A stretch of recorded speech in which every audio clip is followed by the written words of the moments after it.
What does the term great artist mean to you? Ask yourself, what is a great artist?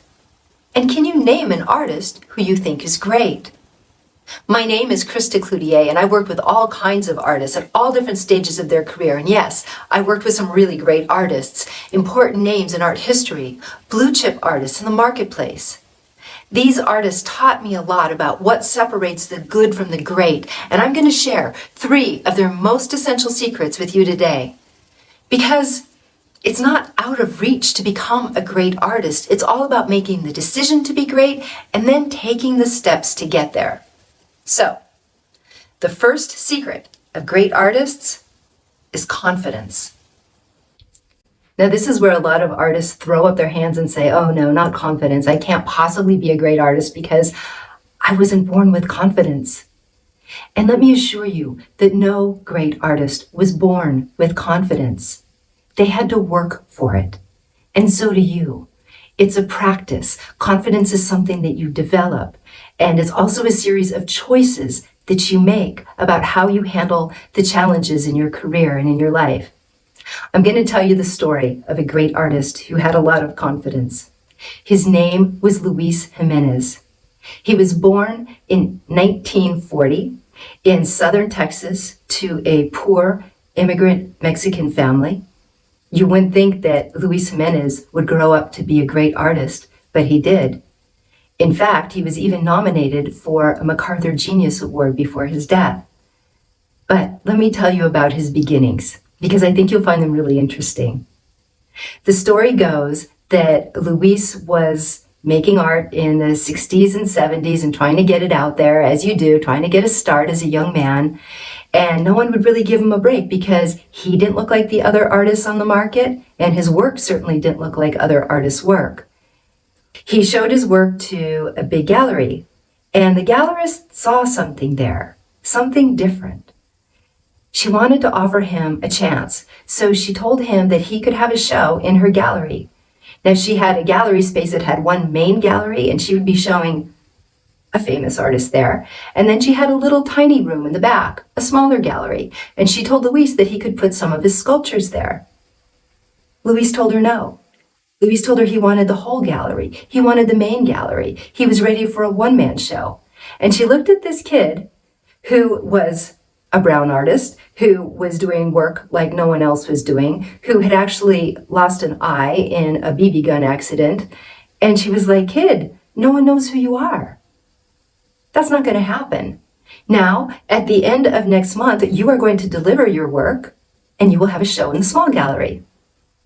Well, the end of next month arrived and there was no work and there was no Luis. She tried to call him, but he didn't answer. The day of the opening arrived. The other artist gallery was full of art, but there was no Luis and there was no work. She was absolutely livid. She turned off the lights to the small gallery, pushed everyone toward the big gallery, and they all opened the wine, ate the cheese, looked at the art, did their opening night thing, and suddenly the door to the gallery opened, and there was Luis Jimenez. He was carrying a big roll of butcher paper under his arm and a handful of Sharpies. He walked back to that little gallery, flipped on the lights, and he sat on the floor. He sat on the floor and he drew, just like a kid. He ripped off a sheet of butcher paper and he drew, I don't know what he drew, but I know how he drew because he may have been known for his large-scale sculptures, but Luis was an excellent draftsman with really bold lines. So whatever he drew, he tore off the piece of butcher paper, threw it aside. Some guy came in, saw what this crazy man was doing, sitting on the floor, drawing. So he grabbed the drawing and he said, I'm going to buy this. Luis drew the next one, tore it off, threw it aside. A woman came in, I'm going to buy this. Pretty soon, everyone had come in from the first gallery and they were all standing around Luis watching this man draw. He could draw like no one they'd ever seen before. And by the time his work arrived the next day for delivery, every single piece had sold out. And a great art career was born. I know this story to be true because Luis shared it with me and it's been corroborated several times. It's really the stuff of legend. Luis Jimenez's confidence isn't necessarily the best professional move you can make. I'm not necessarily recommending that. But he was coming up at a time where no one would have looked at someone with that kind of background. And he somehow got people to pay attention to what he could do because he believed in himself. He believed in his art.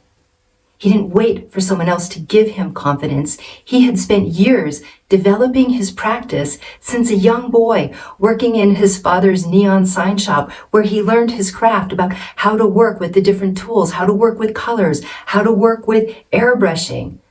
And from there, he built the skills and then the confidence to become a great artist. Do you have confidence? Are you confident as an artist? Have you developed your craft? Have you found your voice? Are you getting the work out there in a way that feels authentic to you? Remember, artists are not born with confidence. They have to develop it. They work for it. So what steps can you take to increase your confidence? If there's something you don't know, learn. If there's something you need to be better at, practice. Because confidence, as an artist, will move you from good to great. The second essential secret of great artists is authority. Authority is about owning your space, whether that space is related to your craft, your voice, your ideas, whatever it is that sets you and your work apart. That's the area where you can develop authority. To my mind, no one illustrates authority more than feminist artist Judy Chicago. I was able to work with Judy several times in my career. Back in the day, I was the director of a collaborative art studio that had an international reputation. We invited artists to come work with us, and then I sold that art around the world. It was the coolest job ever. I got to pick up the phone and invite my art heroes to come work with us. Judy Chicago was an art hero. I'd read her books. I'd admired her art. And let me tell you something. I have walked down the street with many, many famous artists, but no one has ever gotten the kind of attention that Judy does. She's a rock star. People stop her all the time to thank her, to tell her how much they love her and what she does. And she owns that energy. In fact, I saw her authority come into play many times when we were together. And that's why she's such a great artist. But the story I want to share with you today was when she went up against a prominent museum director. Judy had been working in our studio on a beautiful suite of erotic prints based upon the book Delta of Venus by Anais Nin. These were colored etchings, absolutely magnificent, and we created 30 sets of them. One of these sets would go to a museum because this particular museum had a long-standing relationship with our studio, and they collected one of everything we printed. In other words, they owned our studio archives. It was a beautiful exchange. They got to build their museum collection with important work by important artists, and we had the security of knowing that we had that income each year and the work would have a home. But when an ambitious new museum director came on board, she wanted to make her mark, and she wasn't keen to spend her budget on us. Judy's piece was priced quite high, so that was declined while the other work was accepted. And this had never happened to us before. Judy was quick to note that all the pieces that were accepted were by men. The museum responded that Judy's imagery was just too sexual for their collection, and Judy charged them with censorship. Rightly so, I thought. But I suddenly found myself in the middle of a very public controversy between two very powerful women. The newspapers called me every day. Letters were written to the editor every day. A public panel discussing art and censorship was planned, and there was talk about bringing in TV crews. I learned a lot from that experience. In the end, the work went to the museum.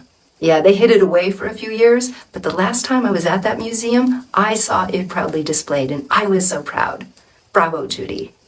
Now, you don't have to fight the man to have authority. You don't have to fight anyone. But the point is that Judy Chicago has always made work about female empowerment. She's a feminist artist, and she understands its history. She's an authority. Where are you an authority? Again, your example doesn't have to be as big as hers, but think about what it is that you can talk about all day long. What do you post about on social media? What do you write about in your artist statements? Like I said, it can relate to your craft, your ideas, your subject matter, whatever. But developing authority is a step to greatness for any artist. Where can you be an authority? Now, the third secret of great artists is agency. What is agency? It's the embodiment of your power and your resources. It's the choices that support you. Now, for this example, I'm going to share the story of an art project I worked on with Kiki Smith and Valerie Hammond, two great artists who happen to be great friends. By this time, I'd left my career as the director of that studio. It had been an incredible experience, but I was ready to start expressing my own creativity in a deeper way. I met the director of a well-known art school who, when he heard that I knew these two great artists, he asked me to create a project that they could do for the school. Basically, he wanted Kiki and Valerie to make art at the school studios with support from their students. He suggested that I could be the curator and I could write the catalog. I knew that they really wanted Kiki and Valerie. I was just the ticket to get them. But to be honest, I needed the work. The thing is that I'd already curated hundreds of shows by this point and written a ton of exhibition catalogs. I've always found that no one reads the catalogs. They look at the pictures. So traditional art catalogs weren't that interesting to me anymore. I told the art school that I would do it if I could create the catalog that I wanted. Something that could act as an art piece of its own, something that would inspire people. I would photograph the process of the great artists making art, and I'd capture what the students were learning from working with these two great artists, and I'd write about the experience. The result was a little book that I was really proud of. But the art school wasn't happy with it. They wanted me to write the same old stuff that no one ever reads. And even though we had a contract and I had fulfilled it, they insisted that I start over. Well, I was the low man on the totem pole in this situation. I didn't feel that I had any agency to stand up for my work. So I did what I was told. I changed my work, and it didn't feel good. Looking back, I wish I had stood up for my book because I'd made something really special. Instead, I allowed it to get hidden away and my name printed on something that I didn't really care about. Was I right? Was I wrong?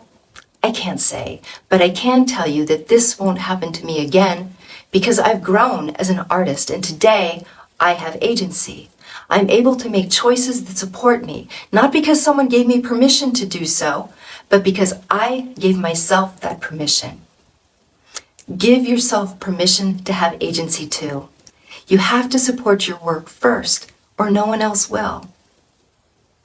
What's one choice you can make to build your sense of agency? So there we go, the 3 essential secrets of great artists: courage, authority, and agency. If you can tap into these energies, you will go far in the art world. I know this to be true because great artists have been showing me for years.